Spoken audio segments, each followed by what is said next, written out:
Alrighty, April 22nd, you can see we got a background again. No car on the lawn. I was worried about getting it out. Yesterday I had a friend come and help me. We put up this porta garage here. It's well anchored down. There's 5-gallon pails sunk into the ground. Frames tapped onto it. There's eye bolts that strap down to it so it shouldn't come out. Car's back in. It's funny, I just jacked up the car. This wheel that was sunk so far, the dirt sprung back up. You can see it's come back up. Just jacked up, put a 2x4 in there, drove the car right out, washed it off and put it back in the porta garage.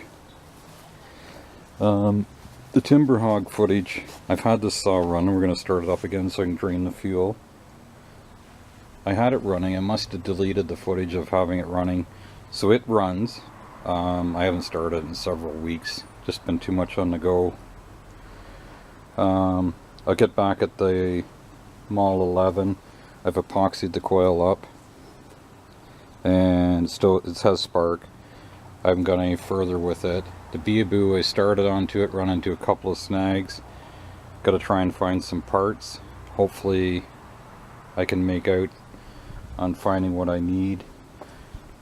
Anyway, let's try and start this old girl up here. Like I say, it's run before. The cover's still off for the breather.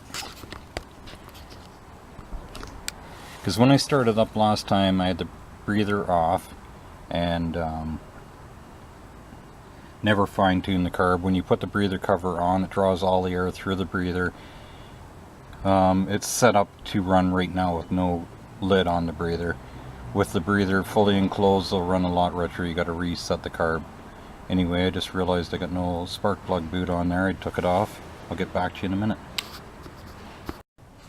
Alrighty, we got the spark plug boot on. Put the choke on. Turn the gas on. When you turn the gas on these, like this one I see has been seeping. I usually let the leave it for a second to, if the carbs run dry, it'll just fill itself back up. So like I say, it's run before. It's been a few weeks. I don't know how long it'll take, how many pulls it'll take, but let's see.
Okay, that screw right there that you see me adjusting, that controls the amount of fuel that the saw gets at an idle. There is an idle screw buried back down in there, but anyway, hopefully you can see this. That screw, hopefully the sunlight isn't buggering thing up, that screw is for your low speed idle. So when you wind the screw in, it gives it less air and makes it draw more fuel at an idle. When it was starting to idle down there, it was running way too rich. So what I did was open it up to let it get more air and less fuel. And so that's not bad right now. When I put this cover back on, everything will change again because it'll now have to draw air through here. There's a breather element, you can see it hopefully. Breather element's back in there. Sorry if you can't see it. Anyway, that's it. So again, it's April 22nd. Yesterday was a beautiful day. We got up to about, I think it was about 55 Fahrenheit. Today it's about 57. We're supposed to get up to 63. I know Canada, we do everything in metric. but it always wasn't metric. I still like the old Fahrenheit system for the temperature. Anyway, that's it. April 22nd. There's barely any snow left, thank goodness. There's a fair bit yesterday morning when I got up.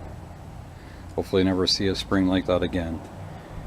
Anyway, when I get some more done, one of the other saws, I'll bring you back, or I may just show it running. There's not too much interest in showing this stuff. You know, the repair videos, people don't watch them that much. I don't blame us, whatever you like to watch. I think most people prefer just to see the saws up and running. Anyway, I hope you have a great day, and take care.